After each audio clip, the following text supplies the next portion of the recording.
Hey, good Friday night. So it's a party over here in Scottsdale. So I'm kind of waiting for a couple of yous to get floated in. But while you're doing that, it's Deborah.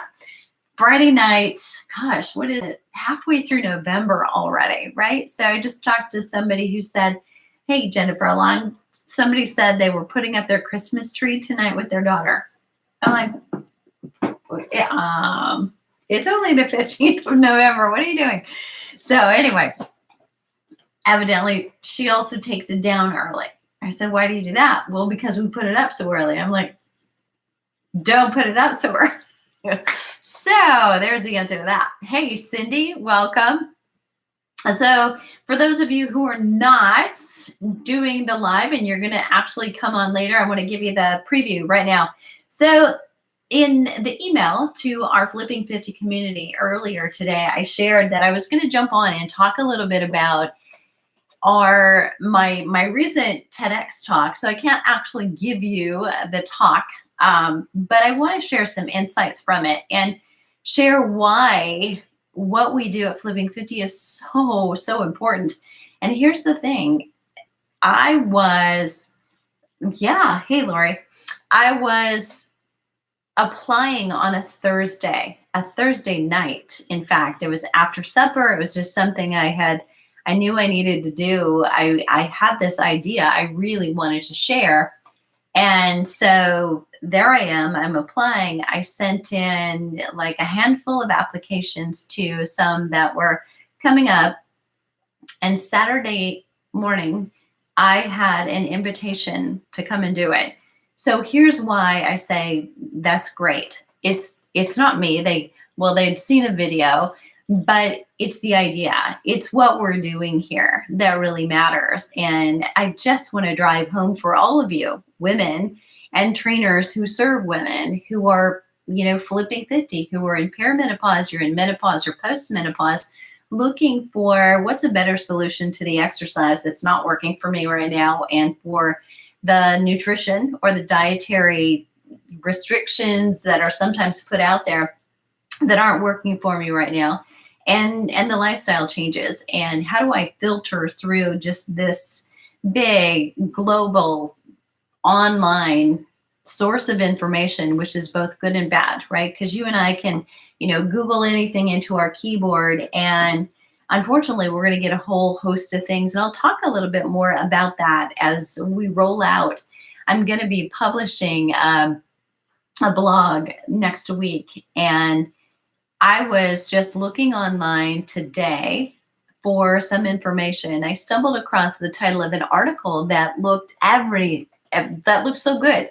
So I clicked on it, and it was from a very reputable site, one that I've stumbled across before, and one that I know, if you stumbled across this, Jeanette, thanks. Hey, how are you? Jackie, Kathy, if you stumbled across it, you too would be like, oh yeah, this looks so clean, so neat. There are multiple sites kind of under this umbrella, and you'd buy it, lock, stock, and barrel, because it looks so legit. It looks so authentic, and it is, and the information on it was good. And that's what I want to point out, that, I'm not letting you know or giving you the impression, I hope, that I think anybody is giving false information to you on purpose. I don't think that's what's happening as it pertains to women in perimenopause, menopause, and beyond, in the exercise that they need. But what is happening is that you're getting told all this information that trainers have learned that's true, but that's very bad advice for a woman, especially in midlife.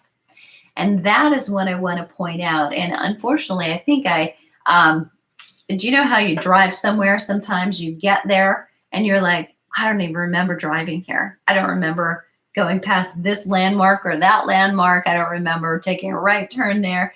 How did I even get here? Because we're so preoccupied. That is actually what happened to me when I gave that speech. I was about a 15-minute talk, and I had 2 days where I had to be like on, and it was intense, and be in the green room and waiting for the other speakers to go. And I was the last speaker, which was an honor, because I think that's kind of like bases are loaded, hit it home, and, have a strong close.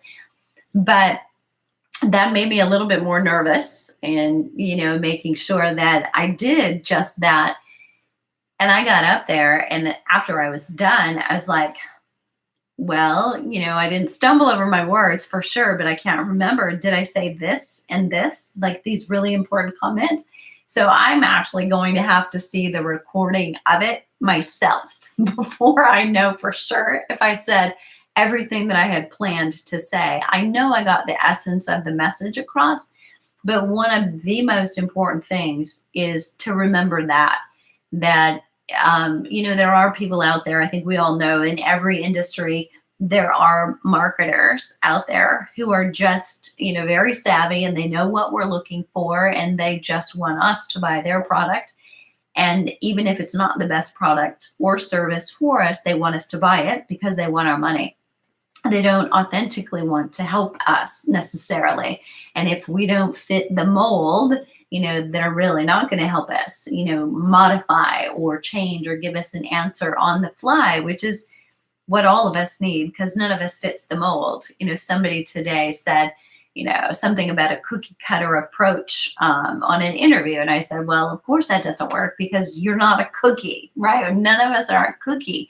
We've got to remember that that's true. So, so important to, have that going on and remember it, that there are those people, but there are also certified personal trainers. They've gotten a degree, or they've gotten a certification, or they've gotten both, and they're writing articles and being paid or asked to write these articles, and they are well-meaning. They're putting information out there, and sites like the one I found this article on today has a medical advisory board that reviews articles, and has a wellness board that reviews other articles. So they're actually going through a filter, but the problem is, what are they looking for? And if they're only looking for, is this correct and accurate? And is the source, cited appropriately? Then in all those cases on that article, it would be yes, yes, and yes. So somebody could just check it off and say, oh, okay, this is good to go. I've checked all the references. Everything is true. This is legit. But the problem is still that just because it's true and right doesn't mean it's good advice for you to follow. And here's why. And you potentially heard me say this before, but I really want to drive it home, because we're going to hear more and more people talk about exercise for women in menopause, because right now you all and I are subject to being victimized and marketed to, because there are 6,000 women a day entering menopause. That means, in their early to late 40s, anybody, and late 30s, some people can start going through perimenopause. And that's that kind of, everything starts to get volatile. You start to find out that your exercise isn't working the way that it used to. The nutrition you used to find doesn't work anymore. You start not sleeping as well, and maybe you're having sketchy periods. They're not there all the time. They're sometimes there. That's kind of where you're at in perimenopause. And when women enter menopause, it could mean that state, or it could mean the exact state where it's been 12 months since your last period. So we kind of think, okay, we're done. Not for every woman. That's not how it works. Some people kind of comes back to haunt them later, or crazier things have happened. Some of those women actually get pregnant, and think, okay, how could that happen? And there is all kinds of things that can happen, but menopause officially, by the label and definition, is 12 months since your last period. And then you've got another year to really let things even out, because the hormones, kind of like after you've gone through pregnancy, it takes a year for your body to get back to normal. So your body is still kind of finding a new homeostasis. And then that rest of your period, or the rest of the period, that's a poor use of words in this case, but the rest of the time of your life is kind of post-menopause. So you're in menopause from the time you start it until you die. And that's a long time, right? 40 to 50% of our lives are spent there. So we should get this one right, don't you think? And if 6,000 women a day are entering menopause, again, another good reason to get it right. But we've got to look at the fact that of all exercise research, and I mean all, so whether we're talking sports medicine, like about runners and about soccer players and about women who horseback ride, or simply exercise injuries or aerobics or strength training or yoga, all of those things combined, only 39% of all exercise research features females as subjects. So when you think about that, that's a little bit mind blowing, I think. When you think about group fitness, all of the females who predominantly do group fitness, and I'm not discriminating against guys who do group fitness, but if you walk into any group fitness studio, you'll find the ratio is 5% to 95%, or maybe it's 10% to 90%, but it's pretty well swayed toward a female clientele.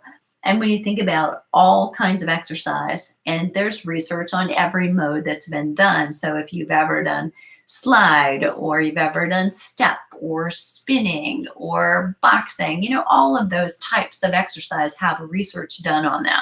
Mini trampolines, you can probably name a dozen of them that you've done in your lifetime. All of that research, only 39% features women. So now think about this. Women have a lifespan, and when do little girls start to exercise? So in their teens, young women start to, menstruate, they get a period. And that's a lot of hormone volatility there. They're in sports, hopefully, and some aren't. Maybe they choose dance or gymnastics or something else. But then young adulthood, so the kind of in college years, and as you're kind of in that first career, maybe you're interested in having children and maybe you aren't. So there may be pregnancy, there may be fertility stuff going on. But in all of that, or any of those phases, right up to perimenopause and menopause and postmenopause, any slice of life that you're in at the moment is a fraction of that 39%.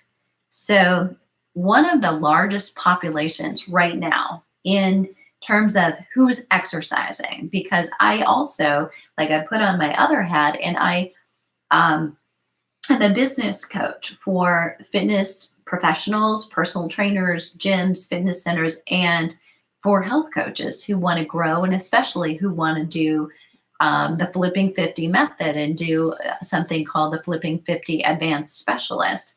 Then they get some support because there's a lot of demand. A lot of you are looking for people who, work down the street and could work with you physically. I know a lot of you love not having to go to a gym, but there are a certain percentage of people who also want, where do I find a personal trainer who knows this stuff, who knows hormone balancing exercise versus what everybody else is doing. So it's really important that we've got that going on, but we want to look at, what's happening and make sure that you're asking questions, 2 questions. Number 1, that you're questioning everything about the exercise that you're doing. Like, is it made for me? Like, that program was designed based off of research that was about women in perimenopause, menopause, or postmenopause. Because otherwise, let me tell you who is featured the majority of the time. Now, there's research on men in different ages, but the majority of the time, research for exercise is based on young athletic men. Generally, they're in their 20s, which is the peak of muscle mass.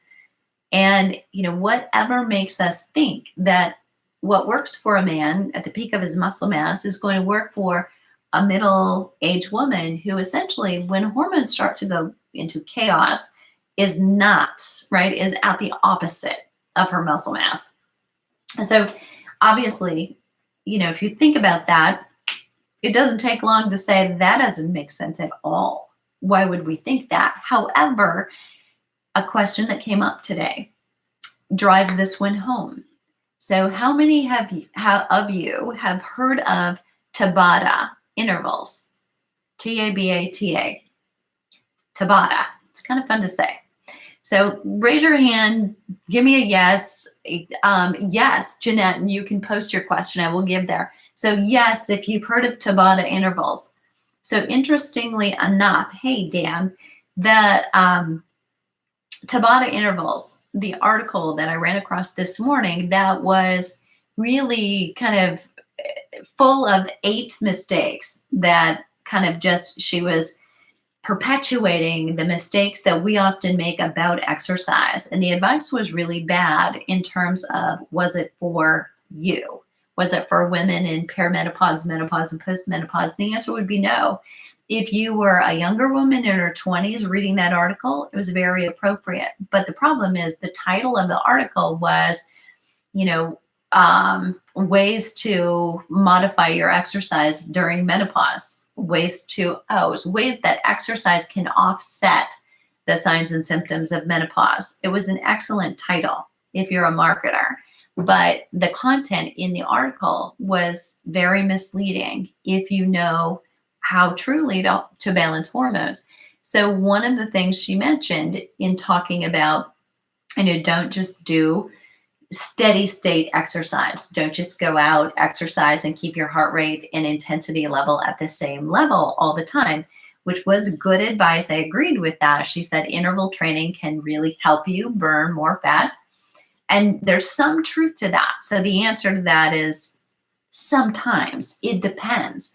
If you're already exhausted, if you're having a lot of fatigue, either chronic fatigue or what we sometimes call adrenal fatigue, you've been highly stressed for a long period of time, I would generally not advise somebody do interval training if they're already at that point.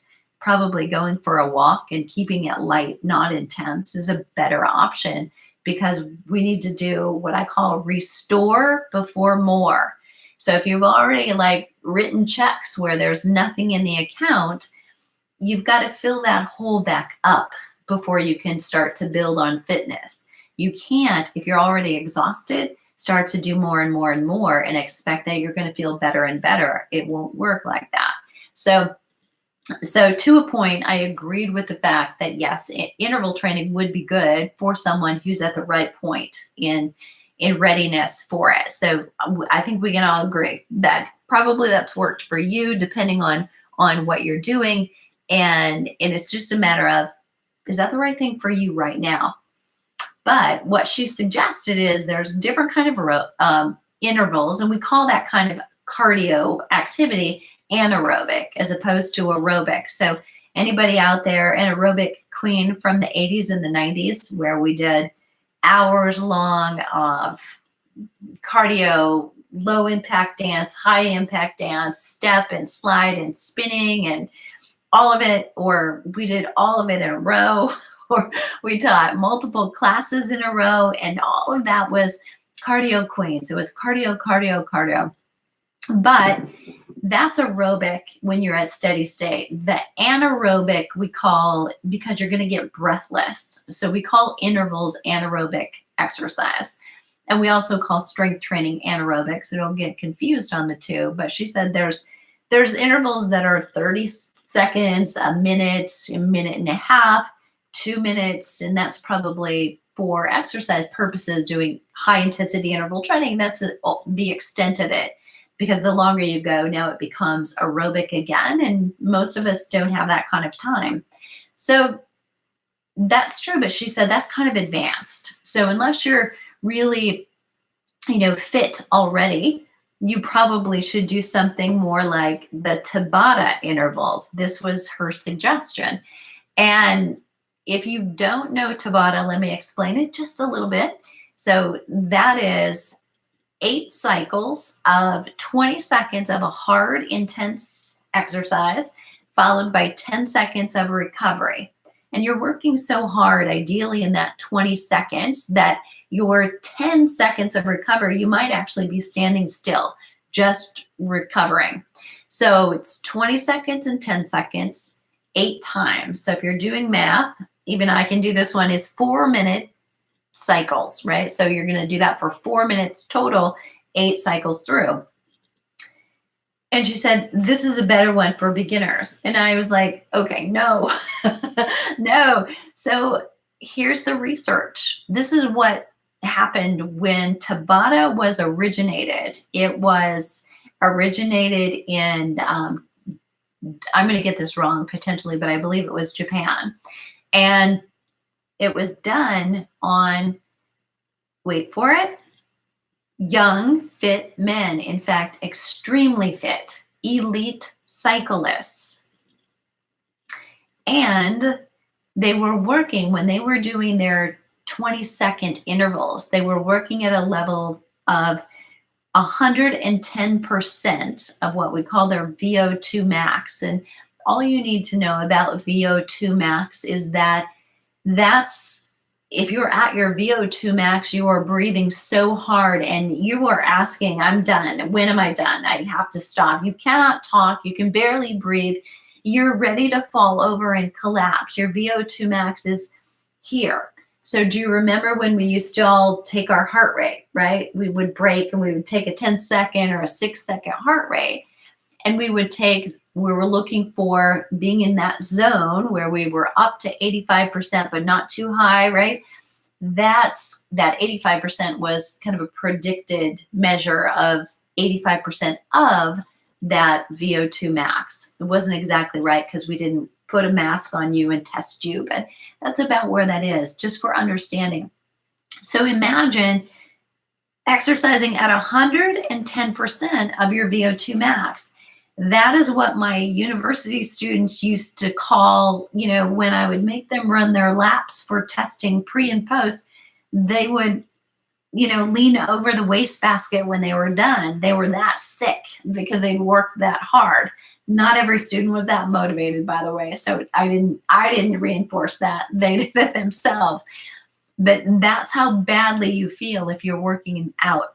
Then the information in the discussion of research like that says it's an awesome way to burn fat, but only if, right, we can really take all of that. If we're a male, we're pretty young and very fit, and we can exercise to 110% of our VO2.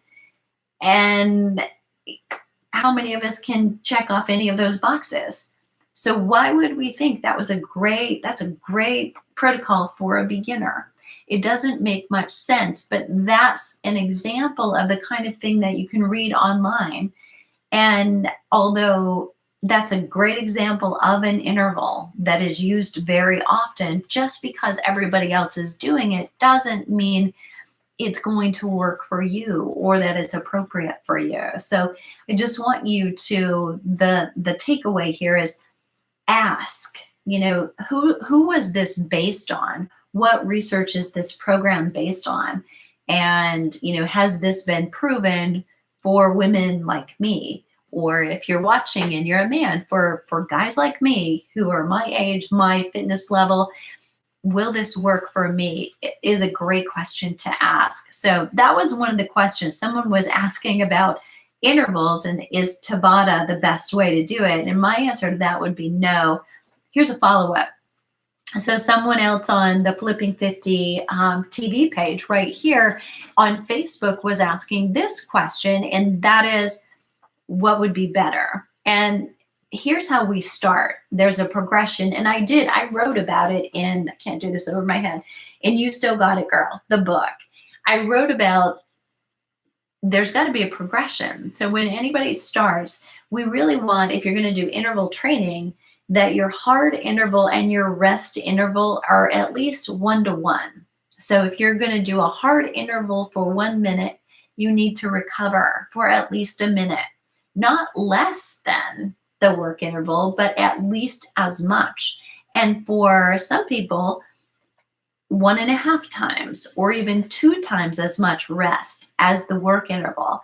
And here's why. When we stop doing the rest, enough rest, if you'll think about some classes where you might have done interval training like that with 20 seconds on and 10 seconds off, because You know, if you're exercising at all, there's a good chance you stumbled across a random YouTube video that told you to do that, or that you went to an exercise class that told you to do that. Why? Because fitness instructors want to do what's new and exciting and sexy. They want to be the first one to do it and to be proud of that, right? So you've got to watch out for what's happening, but you want to keep good form. When you go to classes like that, often, you know, we're using lots of props and tools in a class. You might be using battle ropes. Anybody use battle ropes? So you're holding on to the big, heavy battle ropes and going up and down like this, or you're doing jumping, you're doing boxing exercises, maybe you're sprinting, box jumps, or you're jumping on top of a step, or jumping to, you know, 6 or 8 inches or 12 or higher, depending on who you are, and or burpees. Has anybody had to do burpees according to a trainer telling you, here's what we're going to do today? No offense if you're a trainer and you're here and you've had somebody do that, but I think that is a lazy trainer's excuse for a move. So it's really, you know, there are about 5 things that can go wrong with your form. You can put too much pressure on your wrist, on your shoulders, on your elbows, on your lower back. And, you know, you also, depending on who you are, you're going down and then you're coming back up quickly. So those of you who have problem with blood pressure and blood pressure changes probably shouldn't be doing that. So after that, then you're looking around the room and everybody else is doing it. So then you're trying to compete and keep up, and you're losing form to an even greater extent. So when you get told, do as many as you can in this short amount of time I'm going to give you, it turns us into kind of a frenzied state. We no longer have good form. And so we're not very safe. But imagine what happens in the first 20 seconds, you're probably going to be okay. Second 20 seconds, you're maybe going to be a little bit more tired. But in that 8th 20 seconds, you're probably at risk for an injury. And usually what happens in an interval training class is you'll do a round of that 4 minutes, and then you'll rest 1 minute, and you will do it again up to 4 times. And does that burn a lot of calories? It does, but you don't want to be the person saying, I was in the best shape of my life right before I got hurt. And that tends to be the kind of thing that happens. So you'll never see me ever, ever, ever do a burpee, except for the one time on YouTube where I've done it to explain why I don't do them and why I don't recommend them for 98.9% of the population that I work with. Because always there's the risk reward ratio. If there's a better way with less risk, I'm going to choose that. We can get the same result without the risk. I'm going there. So things to think about. All right, so I'm going to lay on you 1, 2, and 3 more things, and they'll overlap a little bit, that were myths, and kind of come out of a question that I was asked just in this last week. So number 1, someone said, you know, how am I going to fit in all of this strength training? Because I need to do my cardio, because cardio burns more fat. And I said, whoa, I said, where did you get that idea? It's actually backward. So if we look at 30 minutes of cardio, and maybe that's interval training, or it's going for a walk, it can be whatever you want. Doesn't matter. So higher intensity probably will burn more calories. So we can talk about that.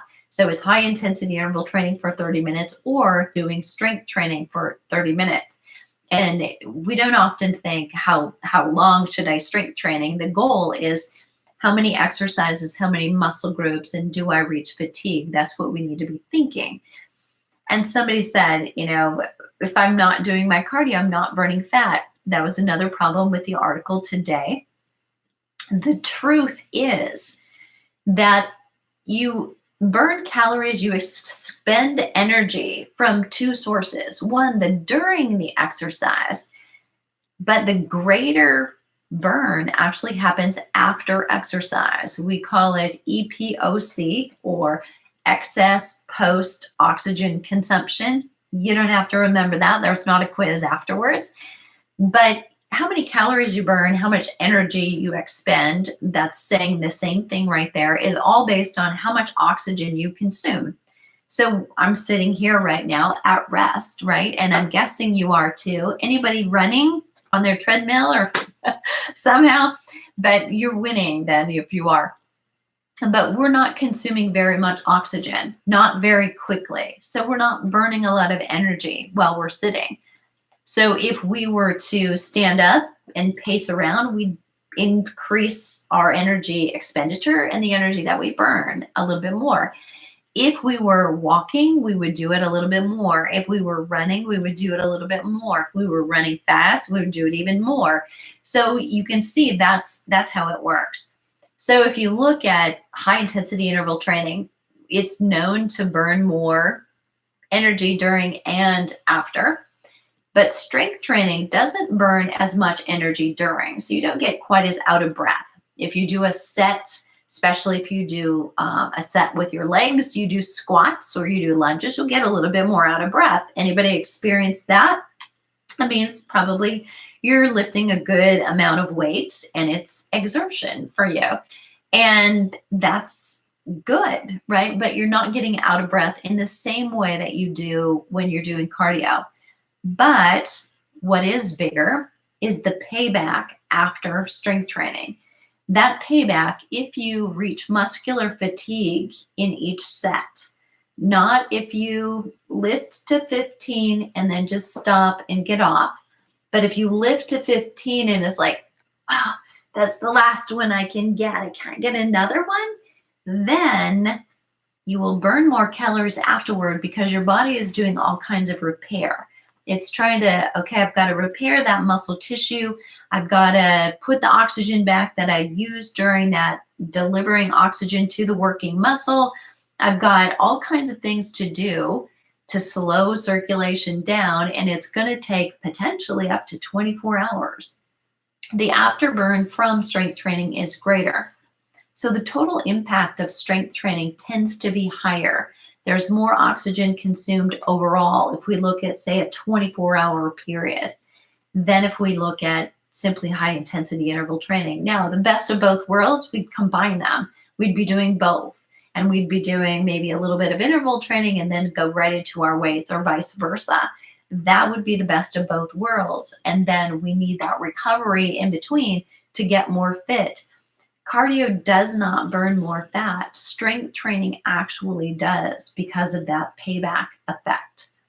So proven among men and women of all ages. So it's your best friend as a woman who's in midlife and beyond, because we're losing muscle mass easier than we're gaining, and you don't absolutely want to do that if you want to keep a good metabolism and enjoy a little holiday fun, right? So having a few of those rich traditional foods, whether you want to do it at the buffet for dinner or you want to do it at the cookie table, right? So it affords you just a little bit more wiggle room if you're doing strength training, because you're not just boosting your metabolism for the time you're exercising. Another important key, you're boosting your metabolism more permanently because you're creating lean muscle tissue. That's so very important. So the more muscle you have, the more lean you have, the less fat you will have. And that's metabolic activity, and that's what you're looking for. With exercise is a little bit, the cardio exercise, it's a little bit more like cocaine. You're going to need a hit again of that because it doesn't last. You've got to get it again. You got to burn some more calories. And we all should be active, but not all of us can do high intensity exercise repeatedly without risking injury. We've got to have more recovery between. So we can't go hard like that all the time. So be safe and make sure you're doing strength training. So another common myth, like, I'm not getting results, I need to do more? I'm only doing X.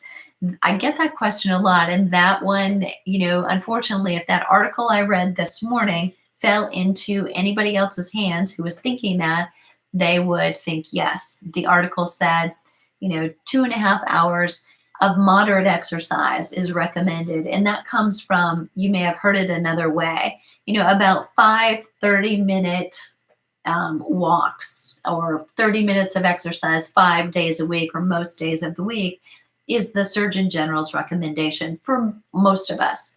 Doesn't matter what gender or how old you are, but that's the recommendation. And the author of the article went on to say that for women in menopause, to counteract the effects of estrogen, which can slow metabolism and you're losing lean muscle mass, that what you actually might want to do is increase that to 4 hours. So again, it's that's a whoa.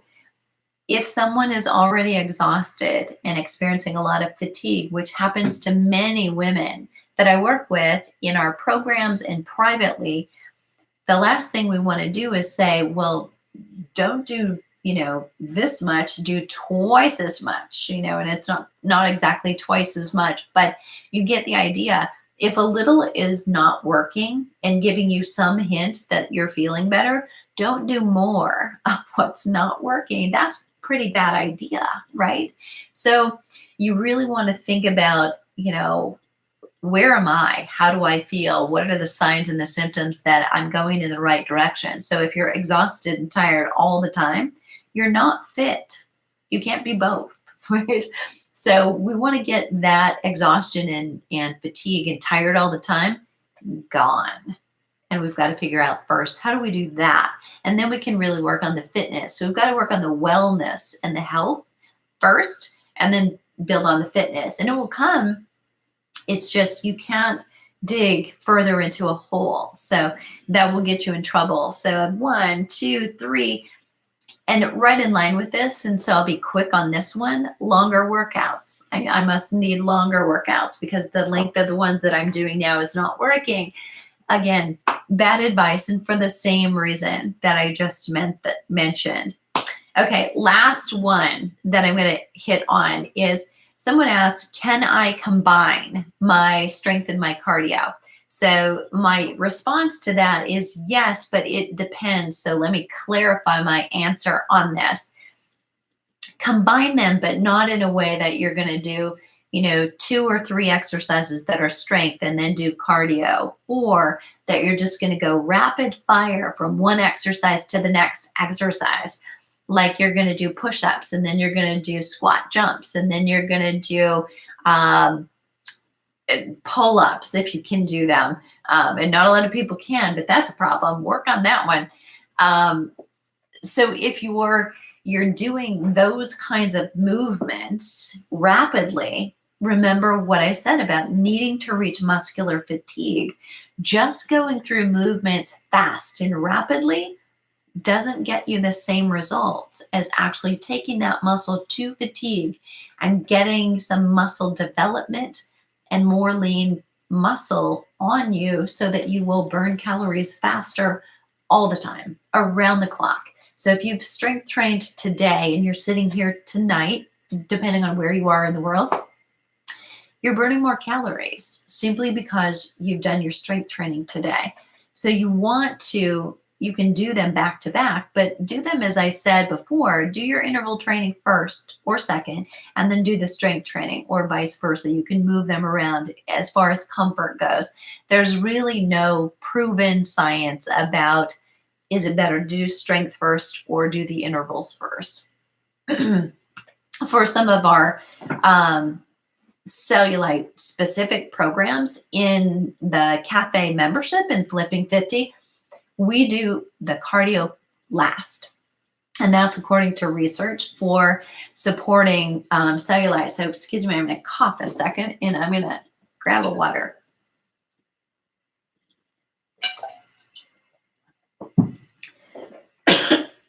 Excuse me. So don't blend them in. So what I mean is, don't go to one of those circuits around the room where you're going rapidly from one movement to the next movement, because again, it becomes a lot like doing burpees really fast as you can for 20 seconds, do as many as you can. That will get you into trouble with poor form, not reaching muscular fatigue, but actually getting tired. And we fool ourselves that if we're tired and that was a great workout, when we walk out the door, those of you who love exercise, you know who you are, right? You think if it hurt, it was super tired, I'm exhausted, then it must have been a great workout. That is not the definition of a great workout, right? You have to have reached muscular fatigue, like you were doing it slow enough with enough control that the muscle that you were targeting actually reached fatigue, not that you just collectively could not do another one because you were tired. There's a difference to one of them changes your body composition permanently, and one of them just makes you tired and potentially breaks you down. So it's any exercise can make you tired. It's only certain exercises in the way that you do them make you better. And that's what you want to be thinking. It's like, is this a quality exercise for me? If you're doing intervals, the goal is to get breathless. But if you're doing strength training, the goal is to do it under slow control and reach muscular fatigue. So those are the biggest benefits. Okay, so I would love it if you have questions. Please let me know. I'm going to try to scroll down. And if you've got questions and you're here, just add them. Hey, Connie, Gail, Lori, Mary Lou, nice to see you here. Hey, Judith. Okay, so grab your question. It's all on you. I know somebody was asking, can I post a question, a myth to bust? You absolutely can. So let me know if you've got a question. I'm scrolling down. David says, doing good. I enjoy this channel. Feel like the exercises are targeted to oldies like me. Speak for yourself. Okay.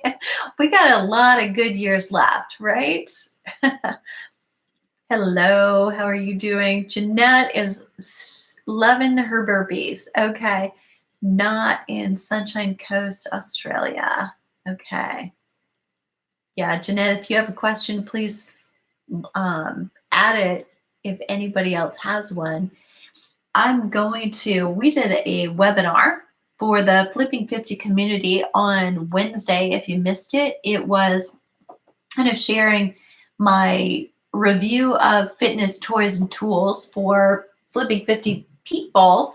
And if you'd like the gift guide, I will gladly share it with you. Just reach out, if you would, to support@flipping50.com. And we do Flipping 50, all words, no spaces. So I'll send you that if you're interested, just in some good stocking stuffers. Couple of things coming up. If you are a member of the cafe, we love you. And if you're not yet, we'd love you to be in there. No obligation, but we open the doors soon. We're going to actually open them a little early. We're going to open them over Thanksgiving week and jump on that whole Black Friday bandwagon. So it'll be open weekend to weekend.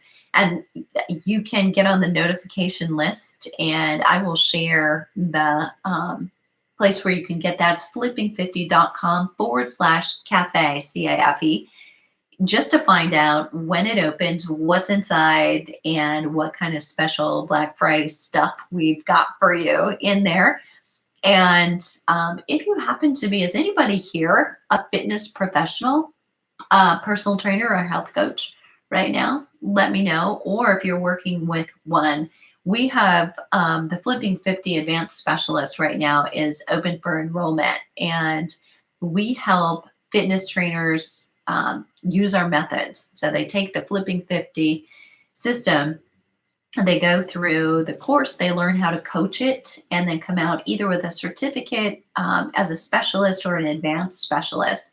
And the advanced specialist helps them really set up a business. So if you are or ever have worked with a trainer, and many of you have, I know kids, college kids, maybe high school kids, young adults who have toyed with the idea of becoming a trainer or getting somehow into a health and wellness field. And it's a great time to do it.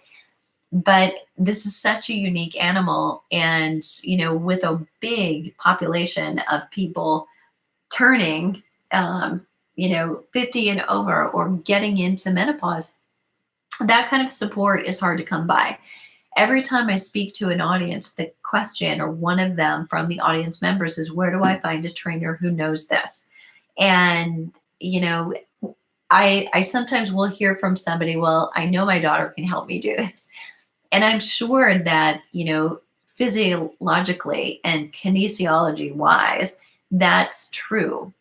Trainers are taught how to do screenings and to modify for body types, but factoring it all in and including not just that and health history and movement screens, but also factoring in what's going on with your hormones is just so important. So if you know somebody, send them my way, and you can just send them to debra at flipping50.com, and we'll share what we've got and see if it's a good match. And so I'd love to talk to you.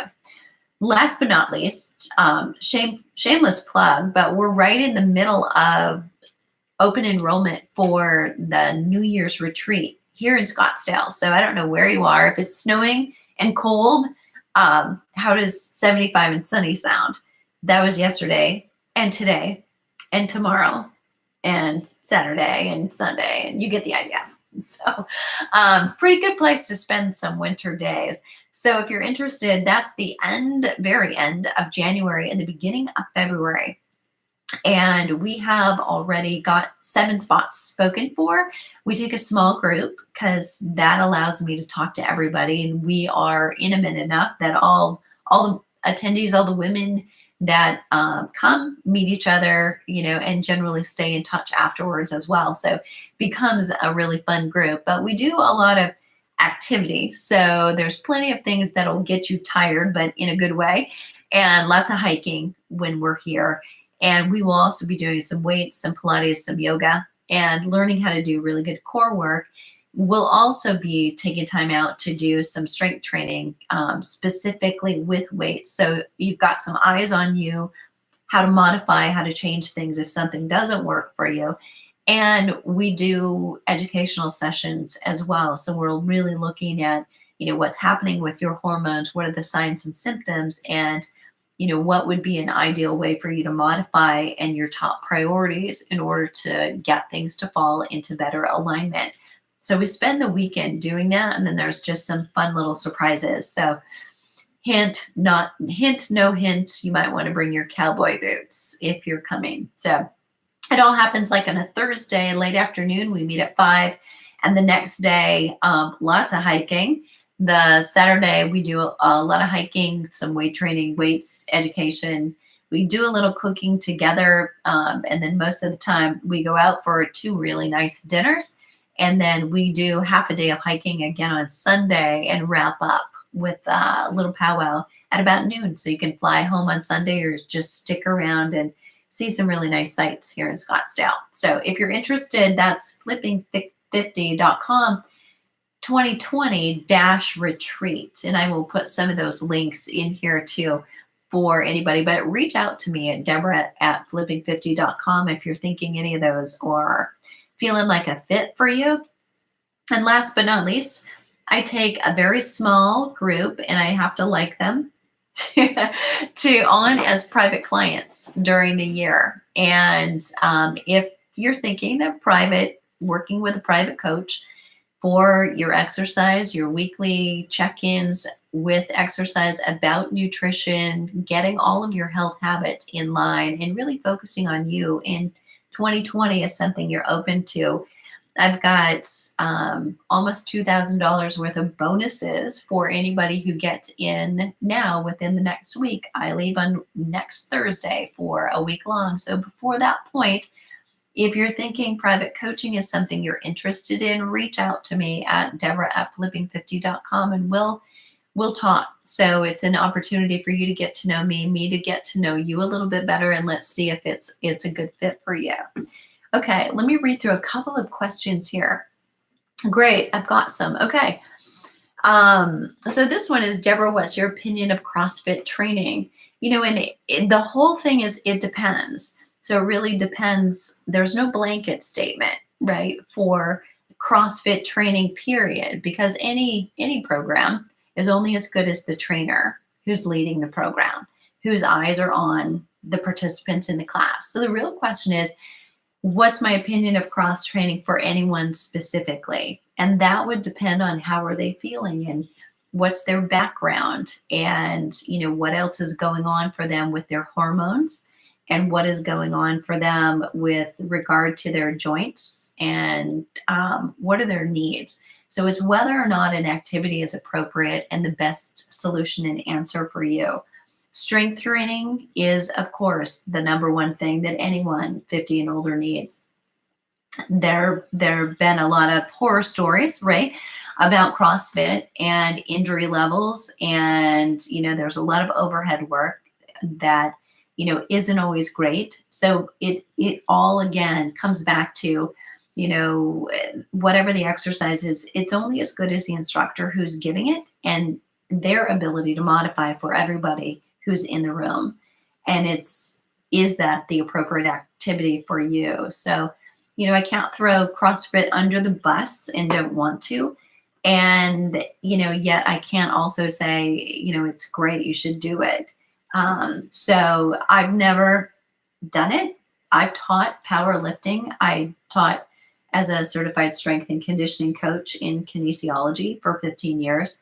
And we taught students how to do power lifts. But, I've never used that with women that I've worked with who were over 50 because, number one, nobody was interested in it. And number two, most of the women already had something wrong with joints that just made it not make sense, because it comes back to that risk and reward. What is it?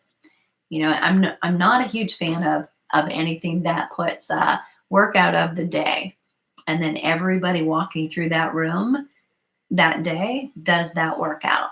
That doesn't seem like a custom made workout that suits individuals and the individual bodies that we have. So I hope that helps a little bit and doesn't feel too murky. Sandy says, this was good. I need to start. Will bands be good to start? Sandy, I would suggest no, don't use bands. I would suggest pick up some lighter dumbbells to get started. So you want to, and I would suggest you go to flipping50.com/5-day flip. All together, 5-day flip. And start with that. Do 5 days with me. A cardio, a strength training, there's a recovery day, there's a blended cardio and strength training. And you'll feel like, okay, I've got a little momentum.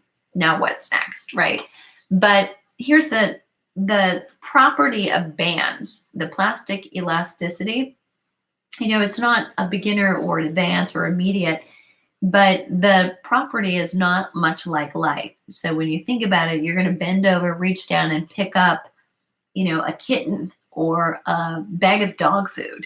And that does not mimic elastic bands and tubing. So almost never do I do tubing or bands in any of the videos that I use, because I want to pick up things, because that's what we're doing every day, all day.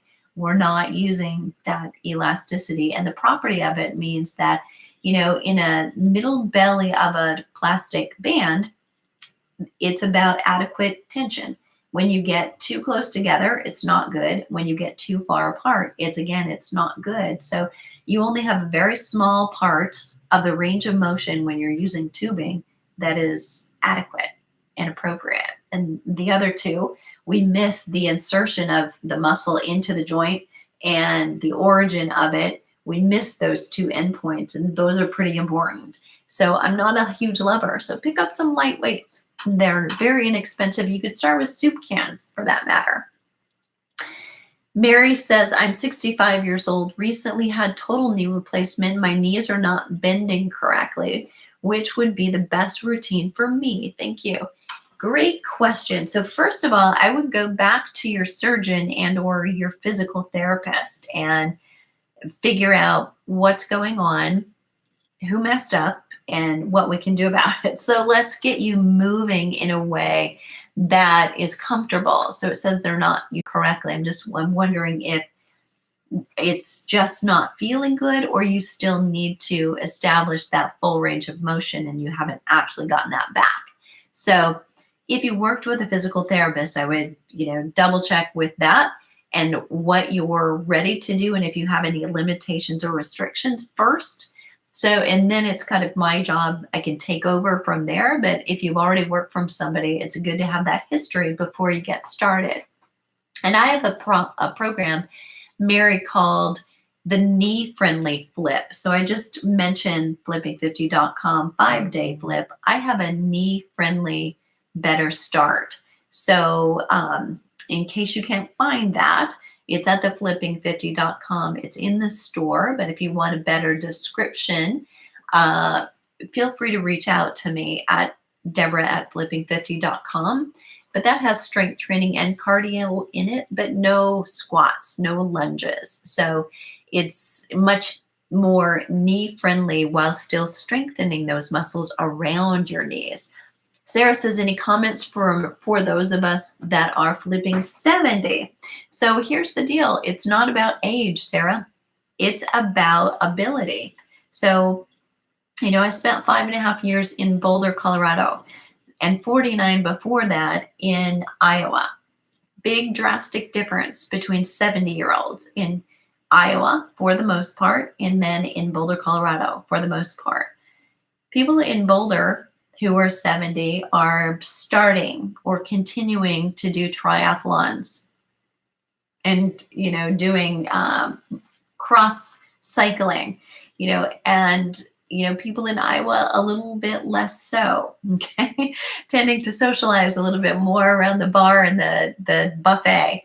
But, it has nothing to do with age. So the very first thing I would suggest is get that out of your head. 2 books for you. Number 1, Counterclockwise by Dr. Ellen Langer is a book that will help you turn back the clock in here. That if you think younger, you can actually change the physiology in your body. And the second book is called You Are the Placebo by Dr. Joe Dispenza. And he is kind of a hot topic right now as far as an author, because that kind of information coming in those books makes you believe that you need to start thinking more positively, because your body is listening. And because it is, you can change anything if you can change your mind about it. So it's not a matter of age. But again, at 70 or 80 or 90 or 60, I would say strength training is your friend. Start if you're not already. Great question. Long time ago and you want to start. Good. Okay. Jackie says, I'm having shoulder surgery. Would it be beneficial to work on lower body while recovering? Absolutely. And the other thing I would always recommend is work on core. Work on core, work on core, work on core. And I would say that to anybody who like recent knee replacement and or like I got a hip issue, and we always get something, right? Life is messy. So it's ankles or it's knees or hips. And focusing on your core can help take some stress off of your lower back, because you're going to compensate a little bit on that side and favor it. And that will kind of put your hips off, and that will put your lower back off, and you'll feel fatigued there. But if you have a stronger core going into it, or while you're doing it, you're going to feel much better. And that's even true of the shoulder. So because the shoulder is bothering you, you may start to walk differently just because you're carrying yourself in a way that you're not used to. You're used to being level. And then all of a sudden, this is maybe not down, but it's different because it's not mobile, and that will change things. So definitely work on the core, work on that lower body. And, you can get on an exercise cycle, like a recumbent bike, and still be pedaling and getting some exercise. It would be great. Sandy says, pre-kids aerobic gym trainer, now finding it so difficult to return to the gym now that I'm no longer health size. Very intimidating and strange feeling from someone who used to be in the fitness industry. You are not alone. I've heard that quite a bit from trainers who used to be trainers. And then it's a challenge because we are all in comparison mode sometimes. So my suggestion to you there would be, try to get out of that. You're just take it from right here and right now and look out the front window. Don't look out the back window. No comparing, not you to anybody else and not you to you before, just you right now. And what's the first step that you can do. The advantage that you have is you loved it once, clearly, because you were there. So focus on that. You like it, you have some experience with it, you know the benefit, and you know that if you stick with it long enough, you're going to feel better. David said, recently had meniscus cleanup. What sign should I look for to transition from mobility to strength exercise? David, I would even begin transitioning to some strength exercises pretty soon, even right now, but more isometric. So if you didn't work with a physical therapist or get anything from your surgeon who did it, and they might have thought it was so minor that you didn't need anyone, my suggestion would be go to my channel and do a search in the channel for knee exercises. And I think it might be 5 knee strengthening exercises.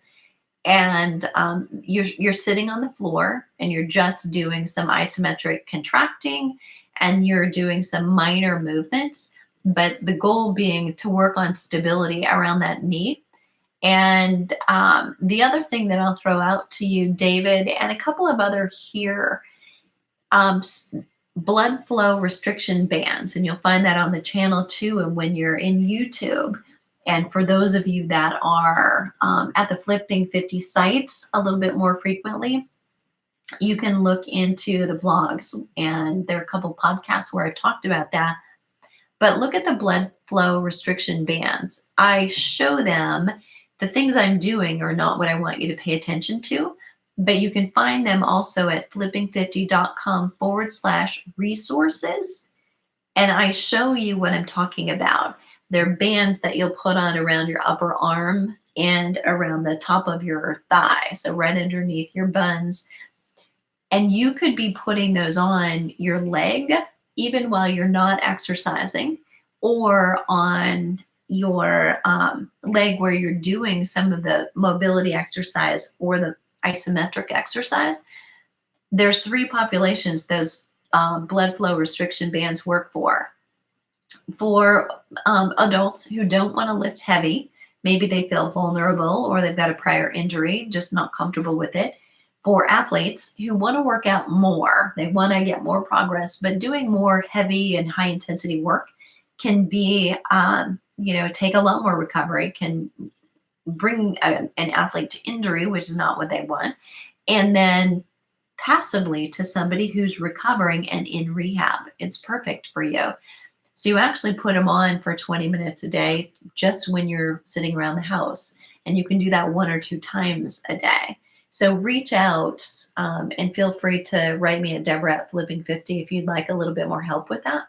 But that would be a great way to avoid the atrophy that happens around that leg while you're not able to exercise.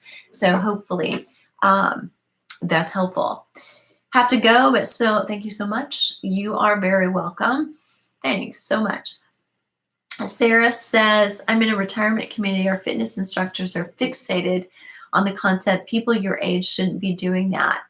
Yes, you need to get new ones. So here's my suggestion, Sarah. Go to the board and say, listen, this is 2019. We're almost in 2020. Here's some difference of opinions, and start pulling research. So if many of you are familiar with PubMed, go there and pull a couple of articles about strength training for older adults. Another great resource for you, Sarah, maybe to make some arguments, just to open up their eyes. Honey always draws more bees than vinegar, right? So maybe it's just, this might be, really interesting reading for you, but I would not just hand it to the instructors. I would hand it to the administrators and make sure somebody's looking over there. And find some things about, people in their 70s and 80s lifting weights and strength and all of those. There's a lot of good evidence, but International Council on Active Aging is a great resource. And you'll find some of the things out in front where you can access them. As a member, you can get behind the scenes and see a lot more blogs. But that would be a great resource, potentially even for the instructors. They'd have to join as a member. Hope that helps. The 5-day flip. Oh, good. Sandy is an action taker. I like it. Tracy said, finally made it here. Listening, working on my flips. You're so welcome. Just able to join. Hey, Sharon, we are about to check out. So I appreciate all of you sticking around and staying for so long. Dawn says, I would like to know how to control hormonal acne. And I'm not laughing at you. I'm thinking, when you figure that out, sister, you let me know, because I go through a little bit of that too. So it's up and down a little bit. Changing your diet can help significantly. So if you haven't already modified, leaving out those inflammatory types of foods can help significantly. So obviously bumping up your vegetables, and I say vegetables and fruits, not fruits and vegetables. We need less of the sugar, and cutting out the sugar, but cutting out dairy and gluten and wheat can be extremely helpful for helping to clear up skin. You probably will notice there'll be some roller coasters there, but changing skincare can also be helpful. Lori, I questioned my gym last year on their protocols for older members, treat everyone the same, but they were not open to listening to adjusting some of the fitness opportunities. Sad, right? They'll catch up. So kudos to you, though, Lori, for taking this step to ask, because it takes that, and sometimes I think we've all learned somewhere that, it takes like 7 times to get somebody's attention. And it may take that. And if you asked last year, I would ask again, because it's like, if you do this and then you go away, it's not a big deal. But if you keep doing this, like, hey, you, it starts to get irritating, and they start to pay attention, start to talk it up among other people, start to bring in articles from PubMed or something printed off Flipping 50. Kobe Lee says, 52 and in menopause need to lose a minimum of 30 pounds. So you recommend losing weight first, and then no, no, and no, and no. So you need fitness, but right now, so shameless plug, Kobe, I would suggest, depending on what's happening for you at your knees and your hips and your joints and what you're able to do, but look at flipping50.com/fit-u. Fit You is all about losing a significant amount of weight after 50. So if you have 20 or more pounds, it's different. So 2 things are different. Losing weight and then losing weight after 50 are different, because of the hormonal change can make it more difficult. Not impossible, but it changes how you need to approach it. And if you're losing 20 or more pounds versus, you got 5 or 7 or 10 that you'd like to get off, 2 different strategies. So check that out. But no, I recommend right away. And the reason being is, what's the alternative? So you don't want to diet. Okay? Sound effects. You don't want to diet. The less you eat, the more you message your body to burn less.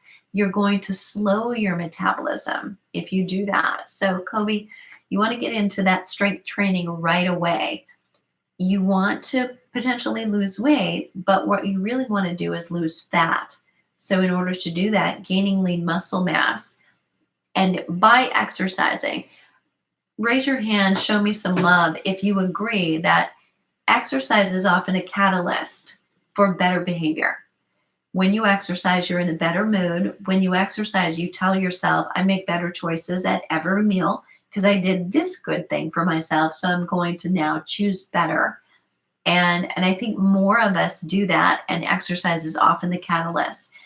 It happens easier that way than saying, I'm going to eat really well at this meal because I'm going to exercise later.